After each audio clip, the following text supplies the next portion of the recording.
तो नमस्कार दोस्तों, चलो वीडियो को शुरू करते हैं बिना बकवास के। तो दोस्तों पहले मैं आपको बता दूं, भोजपुरी स्टार दिनेश लाल यादव जी के आजमगढ़ का चुनाव कंप्लीट हो गया, यानी मतदान कंप्लीट हो गया। अब 4 जून को रिजल्ट आएगा। देखिए आजमगढ़ में कौन बाजी मारता है। और 4 जून की सभी बातें और खबरें मेरे इस चैनल पर आएगा, तो इसके लिए हमारे चैनल को सब्सक्राइब कर दो और लाइक कर दो।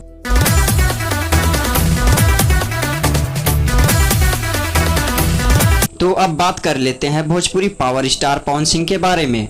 तो दोस्तों कल भोजपुरी के पावर स्टार पवन सिंह का काराकाट लोकसभा में विशाल जनसभा था, जो कि आप लोग वीडियो में देख सकते हो। पवन भैया को देखने के लिए लाखों लाख भीड़ लगा हुआ है और हमारे प्यारे भोजपुरी इंडस्ट्री से तमाम एक्टर्स और कलाकार लोग आए थे। तो दोस्तों अब चलो बात कर लेते हैं भोजपुरी के जाने माने दबंग स्टार खेसारी लाल के बारे में।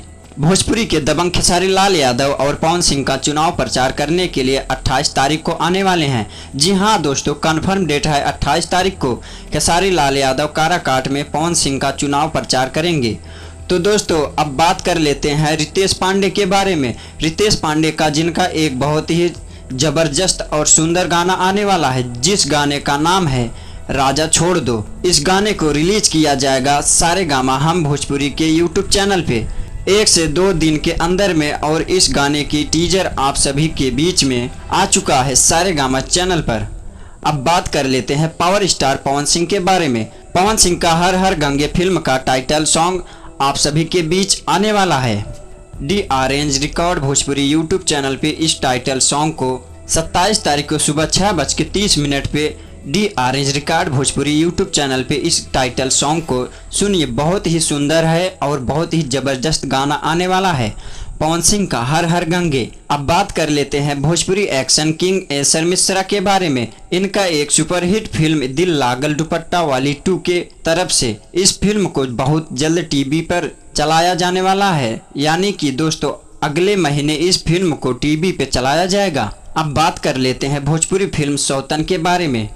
इस फिल्म का ट्रेलर आप सभी लोगों के बीच में रिलीज किया जाएगा 28 तारीख को सुबह 9 बजे इंटरटेनमेंट गला यूट्यूब चैनल पे। फिल्म के ट्रेलर को देखिए, बहुत ही जबरदस्त और शानदार सौतन फिल्म का ट्रेलर होने वाला है और यह फिल्म पूरी तरह से पारिवारिक फिल्म होने वाली है।